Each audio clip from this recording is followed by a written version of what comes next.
দেখেন, ভালোবাসারে আল্লাহ 100 টুকরা করেছেন, 99 টুকরা ভালোবাসা আল্লাহ নিজের জন্য রেখেছেন, এক টুকরা আমাদের সবাইকে ভাগ করে দিয়েছে। যত পাখি আছে পৃথিবীতে, যত মাছ আছে, যত প্রাণী আছে, যত মানুষ আছে, যত জিন আছে, আমরা সবাই মিলে পেয়েছি ভালোবাসার কয় টুকরা? আর আরশে আজিমের অধিপতি আল্লাহ, তিনি তার কাছে ভালোবাসা রেখে দিয়েছেন কয় টুকরা? তাহলে এবার আওয়াজ করে বলেন, আল্লাহর রাগ বেশি নাকি দয়া বেশি?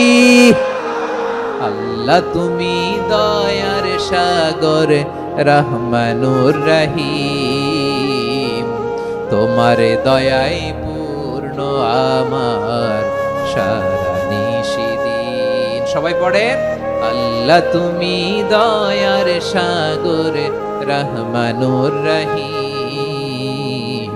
তোমার দয়ায় পূর্ণ আমার সারা নিশিদিন। আল্লাহু আকবার।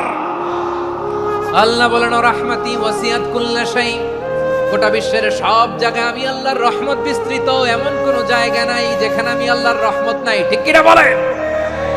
এমন কোন জায়গা নাই আমি আল্লাহর রহমত নাই। আমি আল্লাহর রহমত ছাড়া গাছের একটা পাতা নড়ে না, আমি আল্লাহর দয়ার রহমত ছাড়া গাছের একটা পাতা পড়ে না, আমি আল্লাহর দয়ার রহমত ছাড়া আকাশ থেকে এক ফোঁটা বৃষ্টি ঝরে না।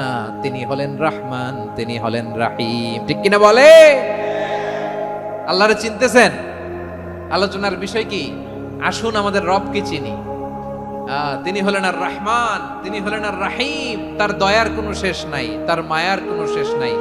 বনি ইসরাইলের এক লোক 500 বছর আল্লাহর ইবাদত করেছে। কয় বছর? কোথায় জানেন? সাগরের মাঝখানে এক পাহাড়, ওই পাহাড়ের উপরে বসে 500 বছর টানা আল্লাহর ইবাদত। দিনে আর রাতে একবার করে নিচে নামতেন। সেখানে আল্লাহ তাআলা পাথরের ভেতর থেকে তার জন্য মিঠা পানির ব্যবস্থা করে দিয়েছেন, আর একটা ডালিম গাছের ব্যবস্থা করে দিয়েছেন। সকালে নামলে একটা টসটসে ডালিম, রাতে নামলে টসটসে ডালিম। এগুলো খেয়ে খেয়ে 500 বছর সে আল্লাহর ইবাদত করেছে।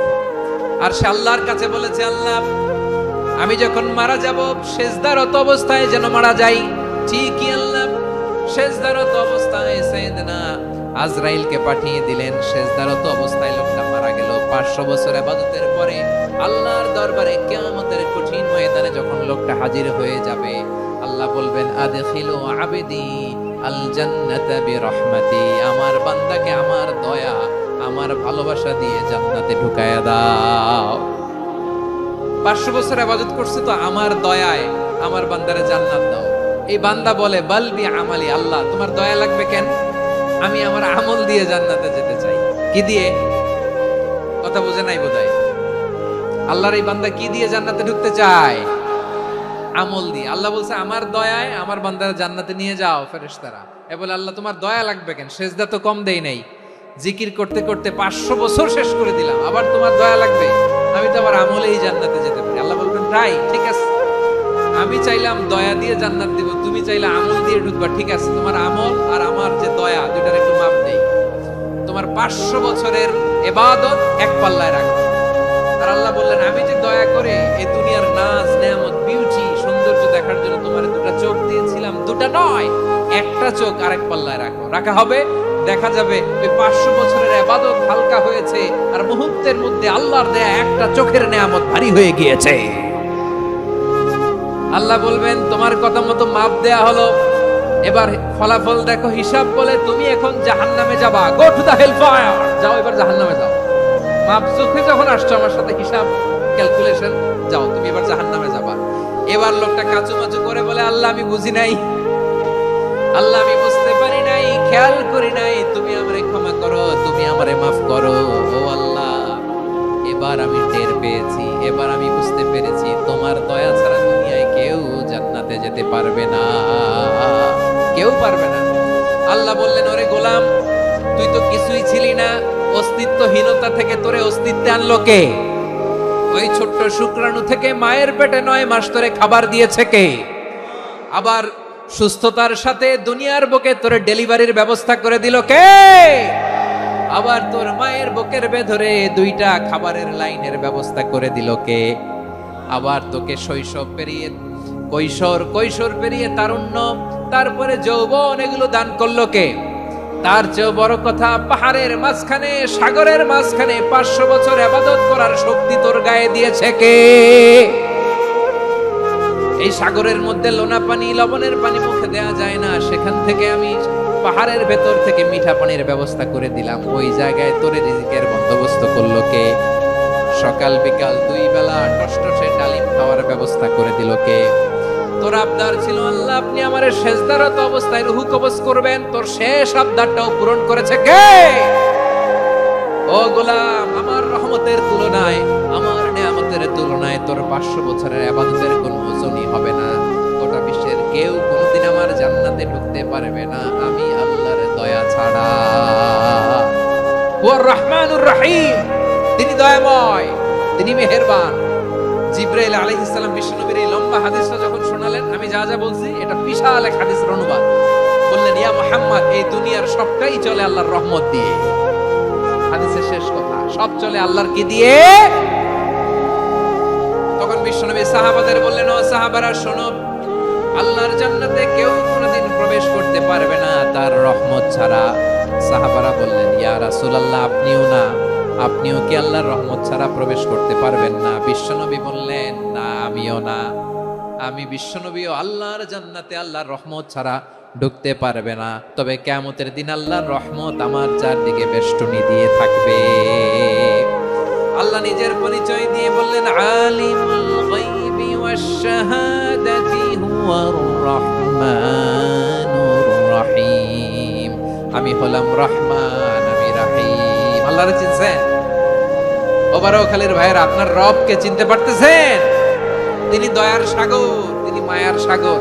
তার দয়ার সাগর যে কত বড় আপনার কল্পনাতেও নাই। এজন্য আপনার পাপ যত বড় হোক, অন্যায় যত বড় হোক, অপরাধ যত বড় হোক, আপনার জুলুম যত বড় হোক, আল্লাহর রহমান নামের দরিয়া তার চাইতেও বড়।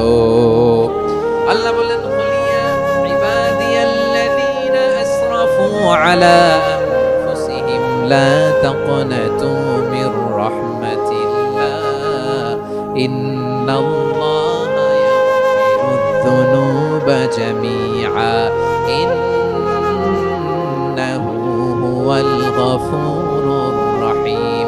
ও আমার গুনাহগার বান্দারা শোনো, জুলুম করেছো, ভুল করেছো, অন্যায় করেছো, আল্লাহর রহমত থেকে নিরাশ হয়ো না। আমরা বিশ্বাসীরা কশিনকালেও আল্লাহর রহমত থেকে নিরাশ হব না। ঠিক কিনা বলেন? আল্লাহর রহমত থেকে নিরাশ হবেন? ভুল করে ফেলছেন, আরে ভুল তো সবাই করে। পাপ হয়েছে, আরে পাপ তো সবার আছে। আমরা সবাই পাপী, সবাই পাপী।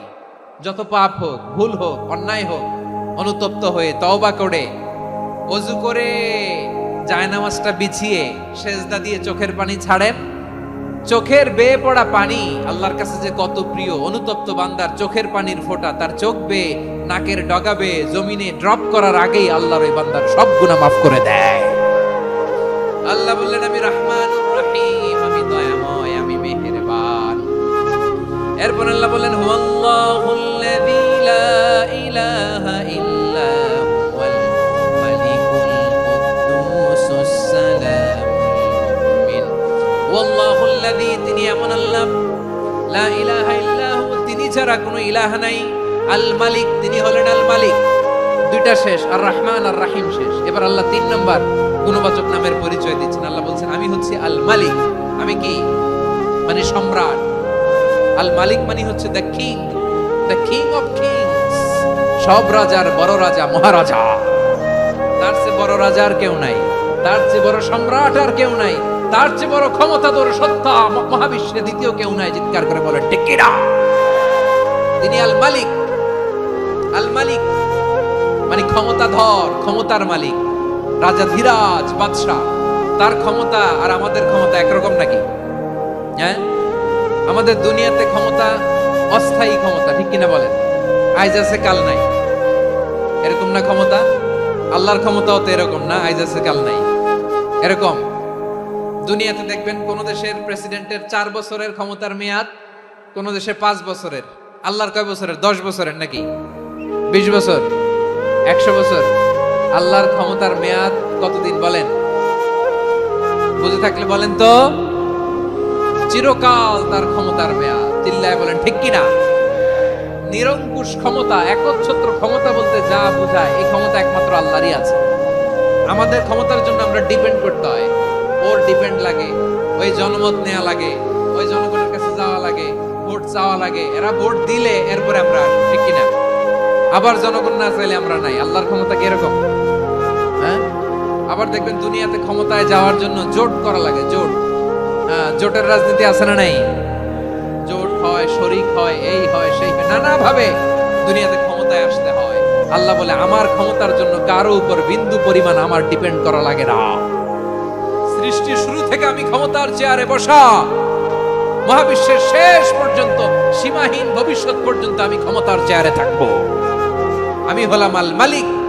আমার ক্ষমতার কোনো কমতি নাই, কোনো ঘাটতি নাই। কেউ আমার ক্ষমতা থেকে নামাতে পারবে না। পারা যাবে? এই যে আমরা ফ্যাসিস্ট সরকারের যে আপনারা নামাই দিছেন গণ অভ্যুত্থান করে, মনে আছে? 5ই আগস্টের কথা ভুলে গেছেন এত তাড়াতাড়ি? মনে আছে?